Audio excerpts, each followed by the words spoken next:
Welcome to my latest Patreon video. Today we are looking at a little conversion that I decided to do after we finished this shield in the last conversion video.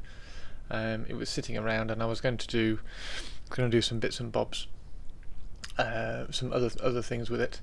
But then I was talking to some friends and they were all converting Smash Captains for their Space Marine chapters, and I thought I would create a Smash Lord, a Necron Smash Lord. So these parts here, these are from the Catacomb Command Barge. They are the pulpit, if you like, from the Catacomb Command Barge. The stands and then the little central bit is going to make the majority of the hammer. I'm fast forwarding a lot of this, so this is playing back at a slightly faster speed, so if you see my hands moving incredibly quickly, that's why.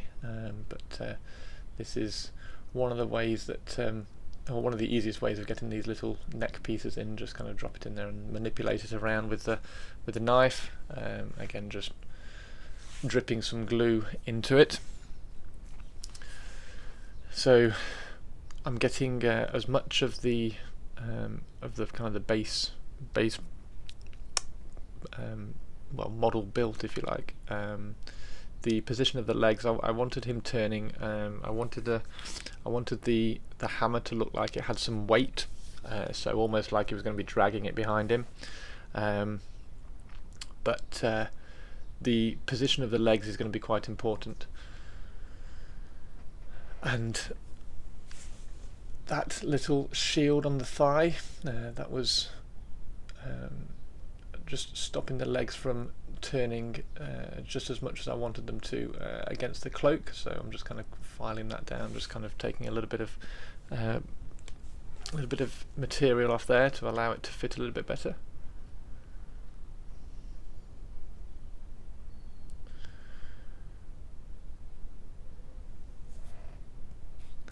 And then same again, just dropping plenty of glue in.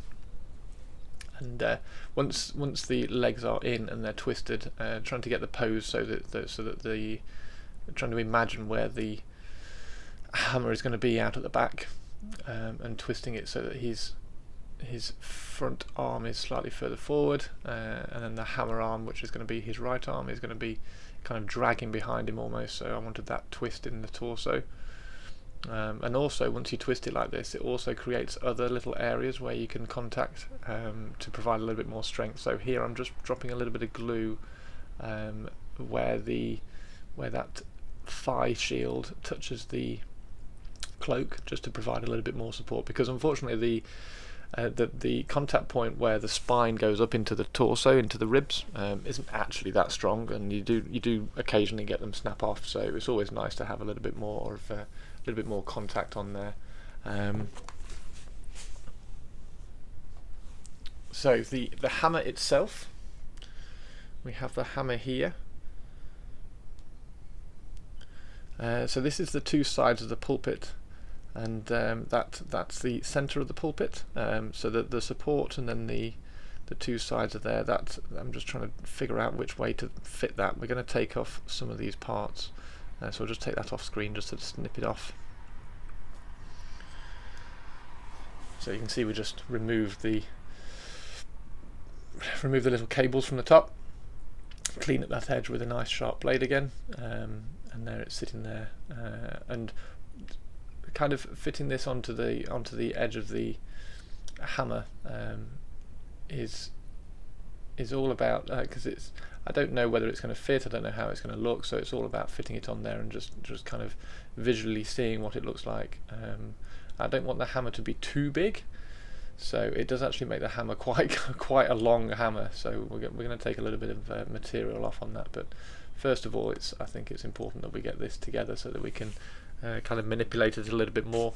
The only downside about these is, even though these are from the Catacomb Command Barge, they're the supports for the pulpit that the Lord stands on.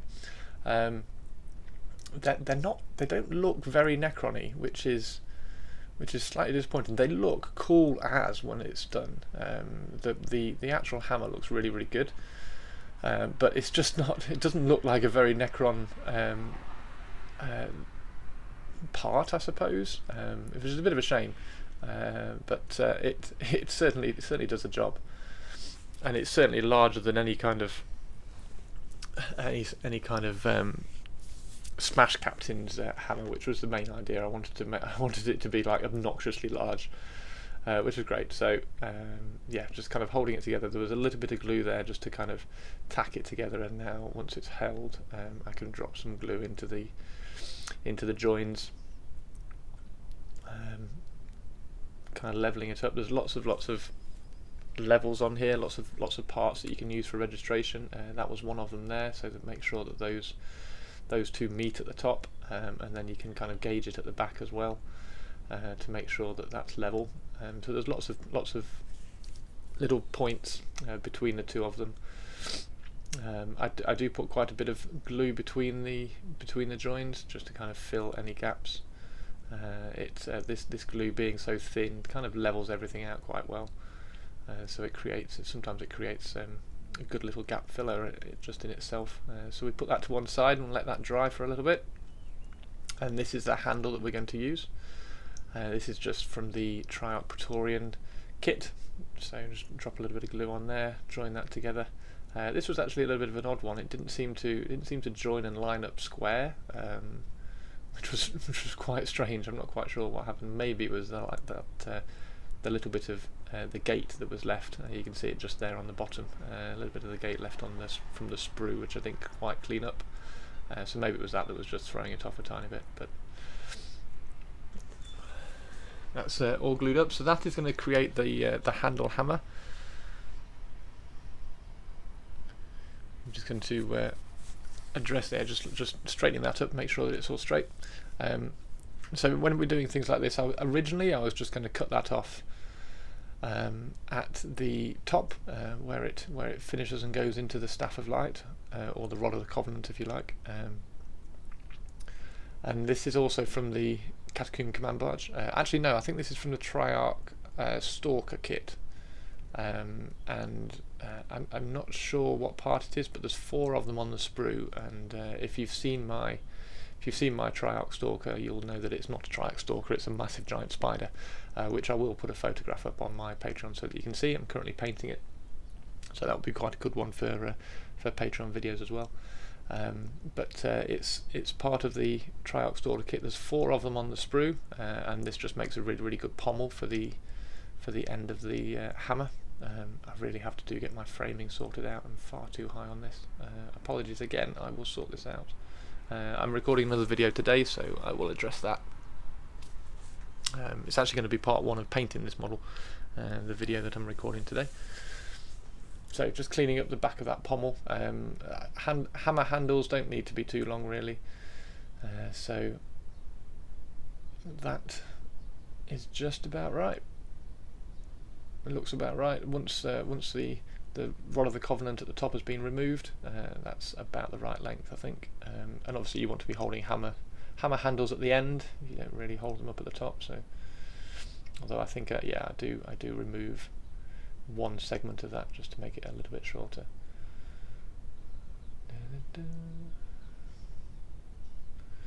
So doing this, so the clipper here, I clipped off halfway between the two, between 2 of the joins, and then clean up both edges and just put them back together again so that they're half and half, create one.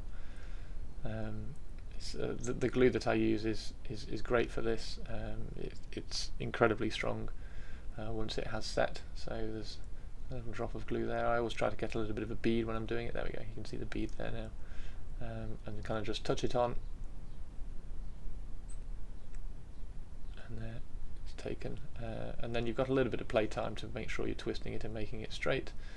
I know for a fact that well, I know the orientation of the hammer, so that's got to line up square with the orientation of the hammer once it's done.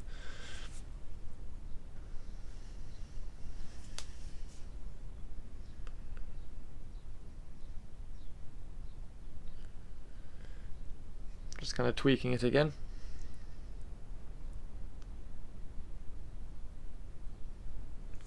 But yeah, it's definitely it's a nice kind of weighty pommel as well, because the hammer's going to be so big. it's important to well, it was important in my head that it had a weighty pommel to kind of balance it out. So I was just kind of planning and seeing how large the hammer was going to be there. But the weight of that pommel looks good, particularly how I was going to have it kind of dragging behind him, looking heavy, even for a Necron. I mean, Necrons are. I've been saying this for a long time. Necrons should be absolutely brutal in combat. Okay, they don't have many attacks, but when they hit, they should hit like an absolute truck. So a little bit of tack here, just holding the arm on, and just kind of straightening out the wrist. So this arm is from the Immortals kit. It's a great arm to use for conversions because it's a straight arm. The only thing that you have to do is you just have to straighten up that wrist, because the wrist is cut to slant so that it holds the Immortals gun. But it's a really useful arm to use for Necron conversions because, like I say, it is straight, and straight Necron arms are a bit of a rarity. So that's just tacked on, and I'm just kind of getting an idea of where I want that shield to be. I want it to be around here. I want it definitely behind the cloak, and just kind of tweaking it around. It's a nice, easy, rough guide. And the glue will kind of tack and hold it there, and then I'll just fill in a little bit more so that it holds. Again, I want a little bit of weight and kind of presence to this character, almost like he's going to be striding through the battlefield without a care in the world. He doesn't care who's going to come towards him because he's just going to smack them with a massive hammer. So it's not going to be a overly aggressive stance. It's more of a what's the word? Inevitability sort of walk. So he's walking with a little bit more inevitability towards you. So these have now been left. I left them for about 15 minutes. I went and got a drink, and I'm just kind of facing off some of the joins a little bit more. Again, I'm missing the focus. This is bad. And this is probably one of the easiest ways of flattening out. So I was saying that the hammer felt a little bit large once I put the face of the hammer on, which you can just see on the top left there. So I take a little bit of the material off here. Filing is the easiest way, especially when you can kind of put it on the surface like this and hold it vertically, and you should be able to keep it pretty flat when you're filing it like this. It's important when you are filing it like this to kind of twist it around, because you'll see, I'll show you in a second, that it is actually, there we go, so I've twisted it around now, so I'm doing it in the opposite orientation, because you do tend to favour one side when you're filing like that, so it will have a slight slant to the file. So if you can turn it around and there you go, so you can see the slant there, which I'm now going to try and correct. So just kind of pushing it that way and getting that far corner and trying to flatten that out. Just removes a little bit of material too. I didn't think it needed that large collar on that hammer, and then we're going to do the same with this. So that's the front of the pulpit. It's the centre of the front, and obviously we don't need that because that's going to be glued on, because I want to use that power core there to be the actual head of the hammer, which I think would be really, really cool. We're going to make that glowing as well. So it provides a little bit of interest to the head of the hammer rather than just being a flat head. You can see on the left hand side actually there's the barrel extension from a Tesla carbine there as well, and I was thinking about using that, inverting that and using that as well. I thought that might be quite interesting to use. There's a few kind of optional extras here that I was playing around with, trying to see which one was going to be the best one. There we go, got the focus in now. Just cleaning up the file. So this is the only downside to filing. You do create this kind of dust residue that's on the part. But again, as long as you have a very sharp scalpel blade or a very sharp craft knife blade, it it cleans up very, very well. It has to be sharp though. If it's not sharp, then it'll create more dust by scraping it. So making sure that I've got this the right way around. I couldn't decide whether there was an up or a down to this. Eventually I decided that where I'd where I'd cut the cables off on the side. That was going to be the bottom, and now trying to make it as simple as I can. So I've removed all removed those bumps on the side. I didn't quite know whether to take all the sides off, so I just one thing at a time. Don't take too much off, because obviously if you do cut it off, then you can't put it back on. So I took the sides off. I realised I definitely didn't want those sides on the prong sticking out of the side. And looking at it there, I think it's pretty obvious that those ones that stick out of the side also need to go as well. I don't know whether I do that just yet, but yeah, it's not I think it would look way cooler, and also very Necron as well if it was the shape of the Necron Ankh. But I'm gluing this on now, lining it up. Dink. There we go.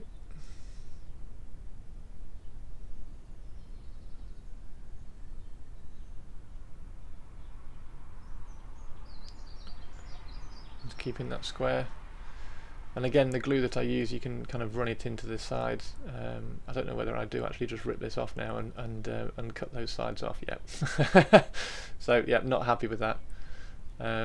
Those sides just don't look neat. So kind of wipe all that off, leave that.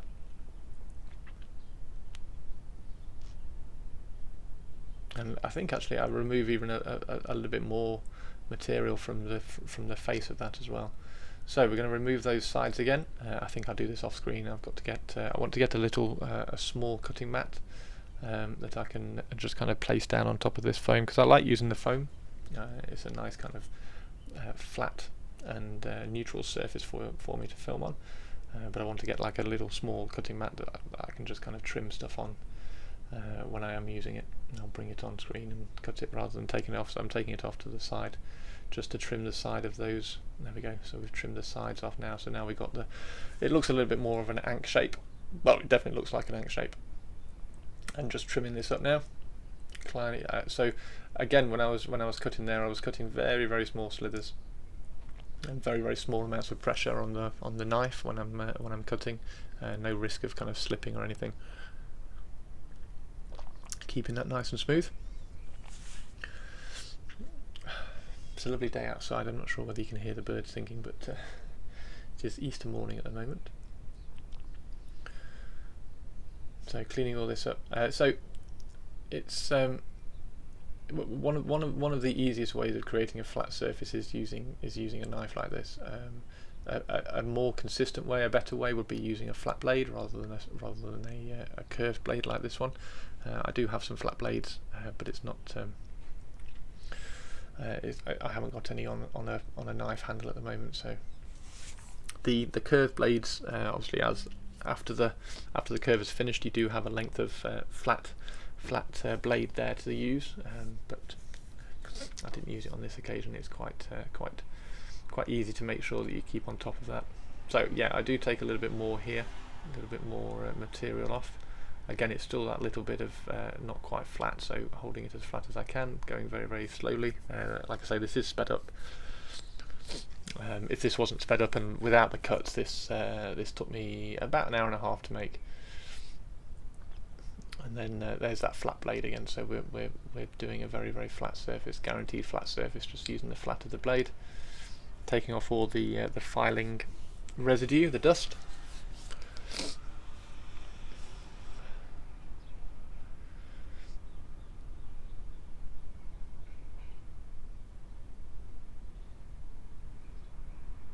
And the hammer going on.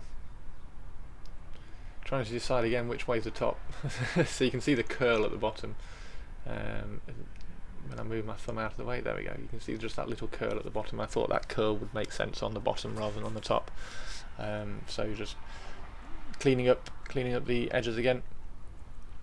There's very, very little pressure that I'm putting on the knife blade here. The more pressure you put on, the more likely you are to kind of scratch the surface, as opposed to just remove the very weak filing residue. Again, just removing that side, because I still don't think it's completely flat. It is still favouring one side, so just kind of removing a little bit more on one side than the other. And you can see when we go back to the face, there's one side that's very clean where I've been like scraping it with the knife, and then one side that's still got a little bit of the glue residue from when I took it off before, so that shows that it wasn't completely flat. Just cleaning everything up, and then we're going to fit that back on there.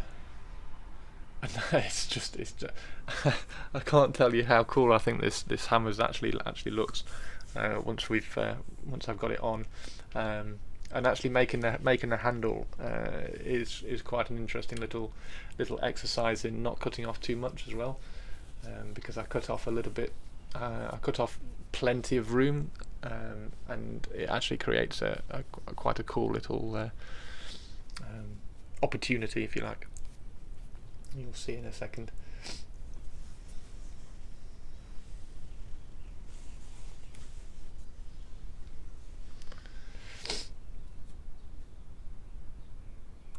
So yeah, lots of cleaning.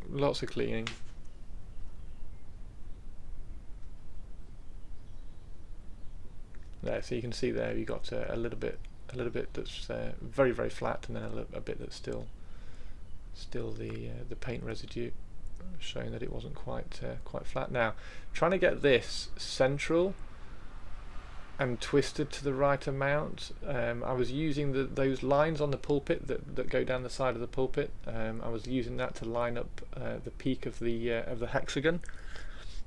So looking down the length of it, I think I'll show you in a second on the camera. There we go. So looking down that line to try to level that, to line that hexagon corner up, and then just pushing it down, making sure that it's completely flat and completely sealing in. The plastic glue that I use really does like weld the plastic together. It's very good, and also there, if you apply a little bit, it creates the surface tension in itself creates like a nice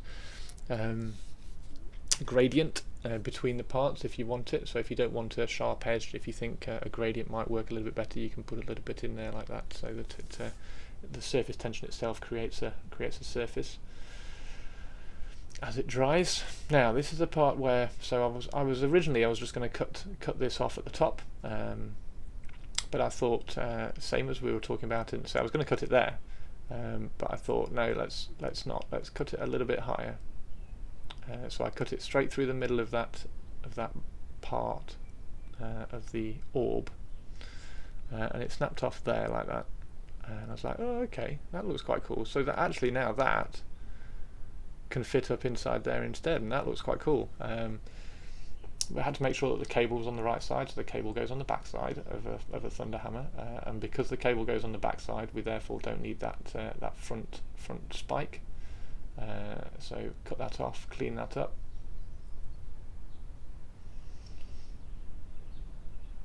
There we go.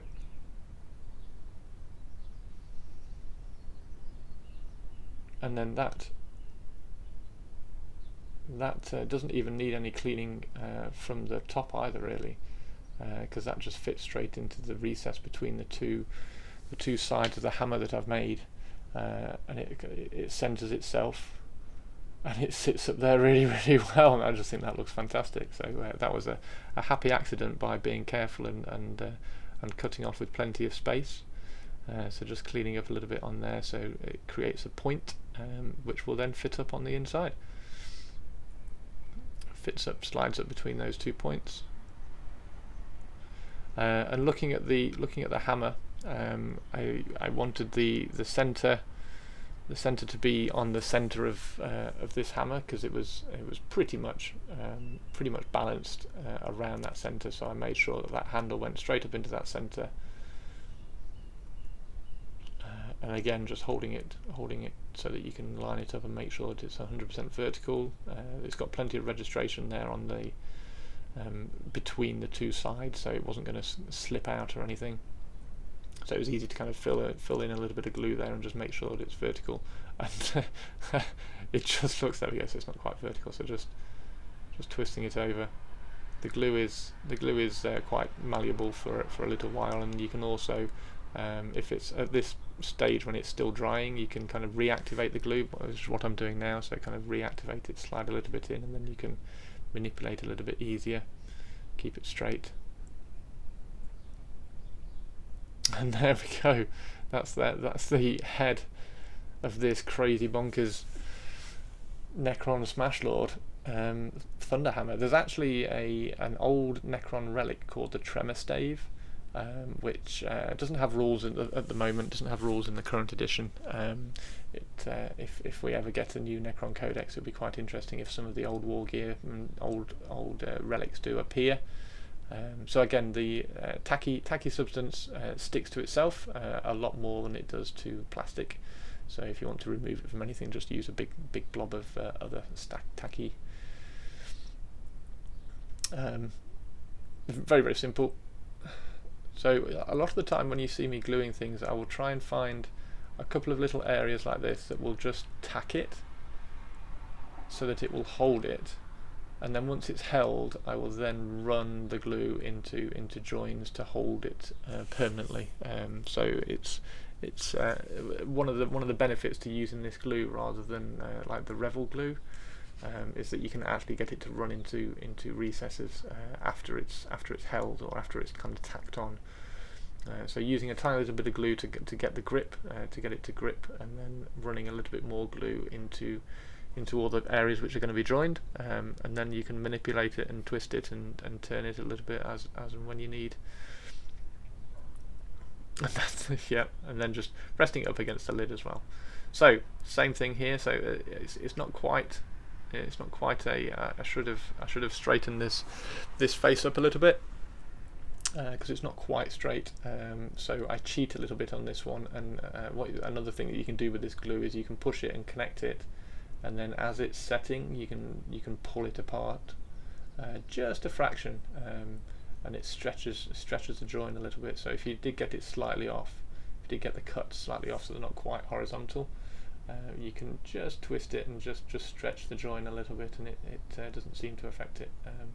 You can only do it by like hundredths of a millimetre sort of thing. Don't try and do it too much. And then you can just reactivate the glue again by putting some more on there and wiping off the excess. And that is going to be plenty strong enough to hold this hammer. Just twisting it now to make sure that it lines up with the pommel. The pommel's got to be perpendicular to it, so say again it's not quite there, a little twist, and there we go, bang on. Perpendicular to the hammer, lined up, making sure it's vertical, making sure it's straight. And then that is now going to get joined on to that hand. Trying to decide at what kind of angle it needs to be. One of the great things about doing little kit bashes like this, because it is a kit bash, it's not really a conversion, there's no green stuff or anything in here. There's actually very little need to green stuff a lot of the Necron stuff, because you can fit it together quite well. So dropping a little bit of tack in here again, just to try and get the angle, see how much of an angle I've got to play with. So there's that kind of dragging of the hammer behind him, showing it. I definitely just wanted it to be a lower hammer, as if it is really heavy. I didn't want it to be up in the air as if it was just about to swing it down. I almost think that these ones are underswung, so you come up from the underneath. So filling this with glue, filling the joint with glue, because it's not actually the arm isn't actually going all the way into the socket. So you can see there the ball isn't all the way into the socket, and this is a common thing with Necrons actually. To get the really cool dynamic poses, those balls don't really fit into the sockets. One thing you can do is actually cut the ball off, glue it into the socket, and then glue the arm to the ball as well, to give you a little bit more dynamic range, if you like, on posing. But yeah, that arm is definitely not ball in socket, which is fine. It stretches out a little bit. You got a little bit of artistic license with that. But we do use a little bit of glue now just to fill in any extra joins anywhere, any part where the arm is touching another part. Slide a little bit of glue in there just to make sure that it's set and it's held well enough. Now looking at this, the actual body of the hammer disrupts a little bit from the head of the hammer, so I just remove the corners of the body here to line up with the face of the hammer, and that also kind of ties those two parts together as well. Clean it up a little bit. I love those little flicking bits that are flying off at the top. Clean it up a little bit. It's very important here that you try and keep that top edge.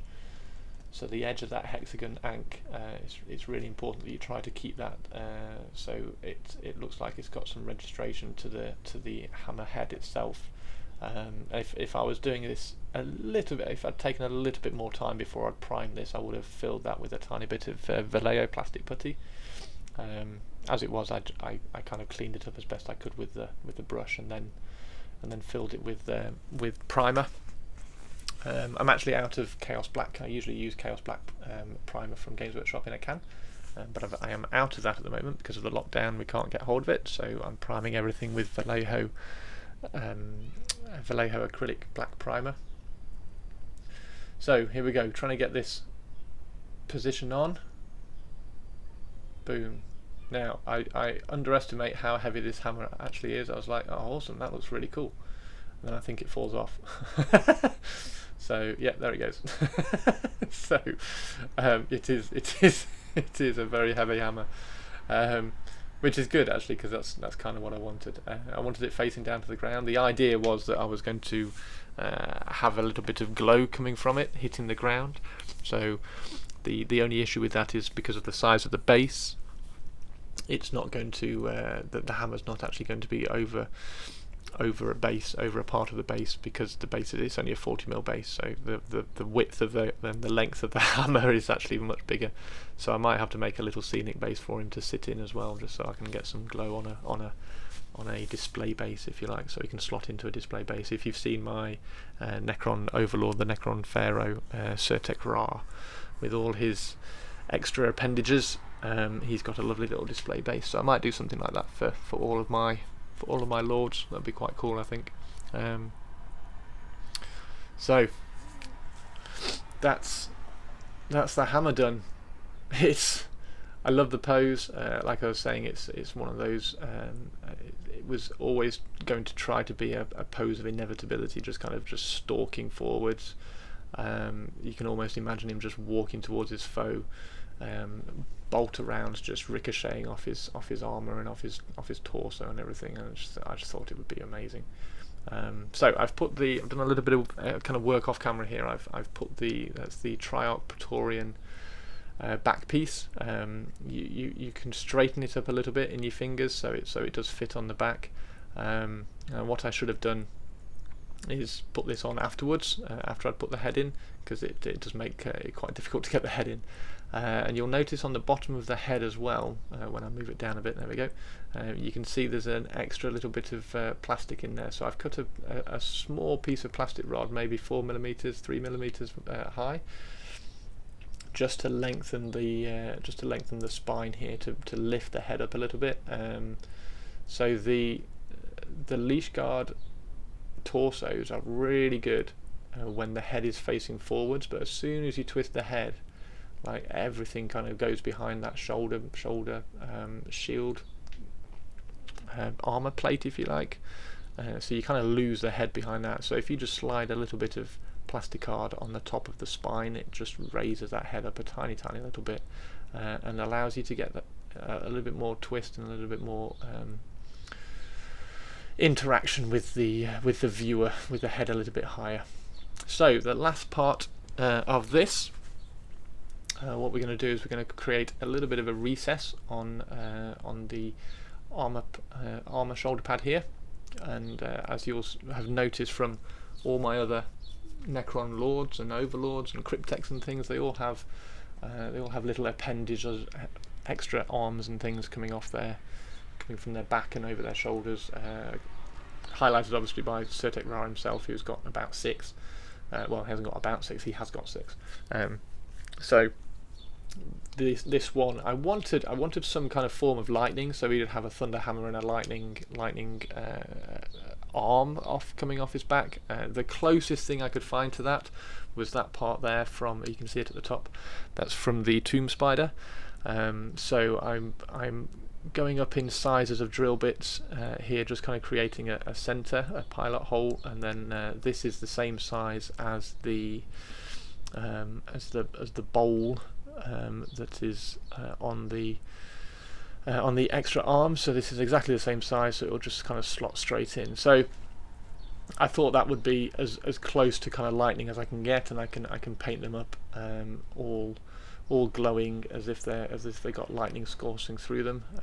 And one of the things here, a really good tip here is these kind of thin weapons like this are very easy. Just to they're on a very flat plane, and it's very easy to make them a little bit more interesting, just by kind of twisting and holding them really tight in your fingers, and then because your fingers then create a little bit of heat and a little bit of stability to them, but you can then twist and manipulate them quite a bit to make them a lot more interesting and off that single plane. So then that's going to sit in there like that, and I'm going to paint that. They're going to be glowing, so the glow is going to be emanating from them and coming down and hitting the top of the shield and things. So that'll be quite cool. So filling this with some of the glue. There we go. And then dropping these in there. I'm just getting the pose right. I want this coming not too high. There we go. Coming a little bit more forwards and straight forwards, and not being too kind of pointing upwards. And then because this is a join in there, just sliding a little bit more glue in there just to create that surface tension split, if you like. And there we go. That is Lord Tar PTAH with Thunderhammer and lightning rods, I suppose, coming off his shoulder. So there we go, guys. Thank you very much for watching, and I will see you next time when we paint this one. Cheers, guys. Bye.